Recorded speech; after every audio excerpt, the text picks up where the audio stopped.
Welcome to the Upside podcast, where we help you get unstuck in your life and your business by elevating your thinking and provoking meaningful change from the inside out. I'm your host, Theresa Flood, and welcome to the Upside. So last week, we talked about accountability and what it means to truly be an accountable person and about owning things as an individual to get the maximum amount of results in our life. And so I want to talk to you now as leaders, those of you who are leading an organization, leading a team, leading your family, to all of the leaders out there about building a culture of accountability. Or maybe you're not leading an organization, but you are a producer within an organization. Guess what? You are a leader and you have the ability to help create a culture of accountability. So I want to give you 3 ways that I believe we can help really cultivate this in our organizations. Because when people show up as accountable, they own their job, they own their role, they own the results of that role, and things get done. If you have ever been a leader that has felt like you have to push people like through the race, push people across the finish line, constantly give them the next step to do, it's honestly very, very exhausting. Or if you have somebody that's constantly pushing back or looking for all of the reasons why something didn't work or why something wasn't successful, that is draining, incredibly draining to a leader and to an organization. I'm going to give you 3 things. And the first one is hire accountable people. If it is in your control to do so, if you are the person that is adding people to the team, be sure that in the interview process that you are looking for signs of accountability. Is this a human being that takes ownership of their life, or is this somebody that is constantly passing the buck? This for me is the number one reason I would not move forward with a candidate. If everything has always been somebody else's fault, if they have a hard time finding their fingerprint of what could have been done differently, if there's a pattern of changing jobs or changing roles because of other people or other situations, this could be somebody who doesn't operate as an accountable person. It is exhausting to try to hold a non-accountable person accountable. It just becomes punitive at that point. It's a drain and it will never work long term.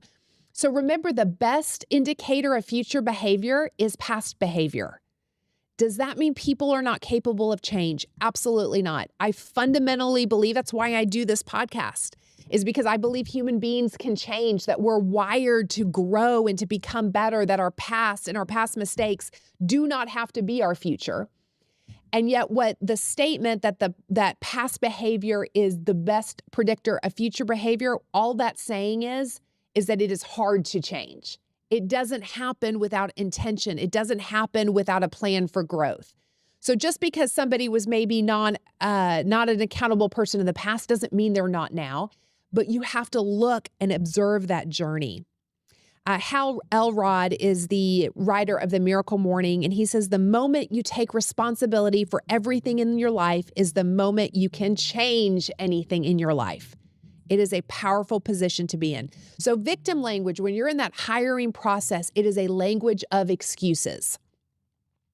I love the statement, you can have reasons or results, and you can't have both. You can have reasons or results, and you can't have both. So victim language, somebody who is not a person who's going to own it in your organization, is going to be somebody who has a language of excuses. In hard times, did they learn something or did they blame others? You cannot coach or train a victim mindset. It will always end up being somebody else's fault, and eventually it will become your fault. Now, you may have inherited people in your team or your organization that are not accountable people. And by doing the next 2 steps, that will either cause somebody to self-select out of your organization because they're going to realize they don't fit, and the pressure of an accountability culture is not going to suit them. They're not going to want to be a part of that. Or you're going to have created the standard, and then you can make the decision to part ways. But the first thing is just to choose accountable people, because that's going to make everything else easier or unnecessary. The second thing is to model as a leader taking ownership. Acknowledge your fingerprint on both successes and failures. So about 8 months ago, a year ago, I don't know, a while ago, I got in a little car accident and I was with my girls. And this is a vulnerable moment because this was definitely my fault. So don't judge me too harshly, but I'm going to make a point by this. So I was at Stonebriar Mall. And if you know Stonebriar, it is a a circle around the mall. So you just go in this never ending circle. It's 2 lanes. I was in the interior lane, so farthest from the mall, going in the little loop-de-loo. And we were going to be turning into Nordstrom's because that is always the best place to park. And so I needed to cross into the next lane to be able to turn in.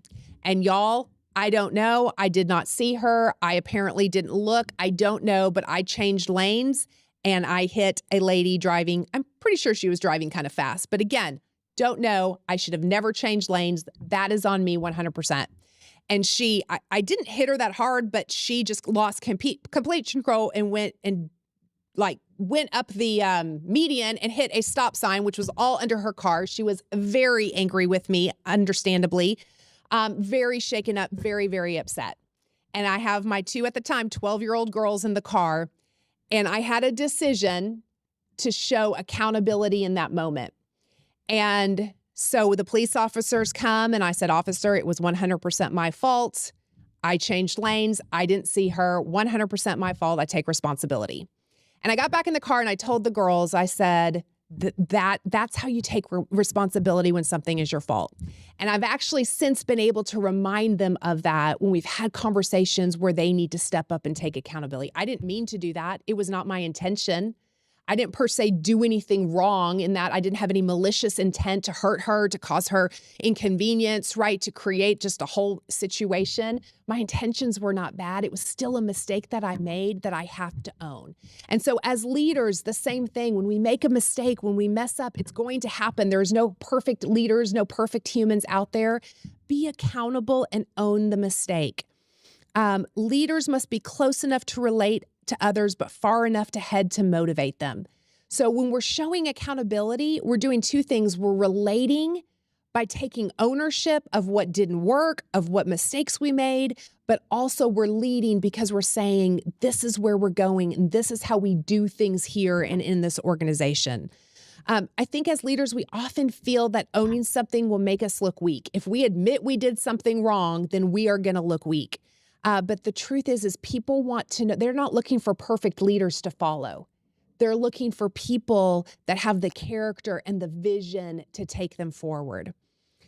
People might avoid accountability due to fear of negative consequence. So when we praise other people that are taking ownership, right, that creates a situation where somebody can come to you and say, "Hey, I need to own this. This didn't get done and it should have gotten done. I didn't call this person back.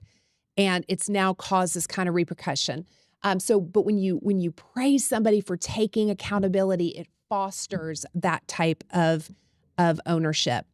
So model taking ownership, but then foster a coaching culture. Because what a coaching culture does is it allows somebody to take responsibility and to own something. So you set clear expectations and standards with your team. Make sure that the people around you know what's expected. You cannot own something if you don't understand what it is in your job to do, right? So the first thing you have to ask as a leader, if somebody is not following through, somebody hasn't done something, have I clearly communicated what the expectation and what the standard is? Give people regular feedback. People appreciate knowing where they stand. They want to know if they are doing a good job. Accountable people want to be praised when they do well, and they want to be saved the embarrassment of doing something wrong or the failed result of doing something wrong. So provide regular feedback to create this culture of accountability. Ask questions that promote self-reflection and responsibility. When you give somebody the ability to come up with the idea themselves by asking powerful questions, you will cause them to own the next steps. Make sure your goals are personal and relevant to the individual, right? So that when they are doing their job, when they are working every single day. They understand the bigger picture of what it's attached to. If it doesn't matter to them individually as a human being, if it doesn't make any difference in their life, they're going to have a hard time long-term being committed and owning those things. The quality of your life, Tony Robbins says, is determined by the quality of your questions. So jump in, cause people to think around you, create that coaching culture. So again, surround yourself with accountable people. As much as it depends on you, it will be far easier if you start with people that are truly accountable. Number 2, model taking ownership. It does not make you a weak leader. It does not make you a weak parent. It does not make you a weak human being. As a matter of fact, I would say it takes strength to take full accountability. So model that to the people around you. Praise them, fill their bucket when they do take ownership of something. And then the third thing is foster a coaching culture. Ask questions, help people self-discover so that they can take ownership of their roles. And that's all I have on that for today. Remember, when you invest in your growth every single day, you yield great returns in your life and your business. If you have not gone to my website, theresaflood.com, and subscribed, every week to my subscribers that are part of the Upside community, I'm going to send you a teaching guide. And if you go all the way back to episode 1, where I talked about personal growth, I shared that I believe one of the most powerful ways that we can grow is to teach what we learn to other people. And so if you are a leader who is teaching a staff or a team on a regular basis, these teaching guides are literally handouts that you can use based on each episode to turn around and to take this content, make it your own. You don't have to give me any credit at all, and give you a resource and a value to take and turn around and teach. Because I do believe not only is it going to help the people that you're leading, it's going to help you grow in massive ways. So go to TheResaFlood.com. That's going to add you to my subscriber list, and that email will come out every Thursday after the new episode drops. Again, thank you for listening to The Upside, and we'll see you next week.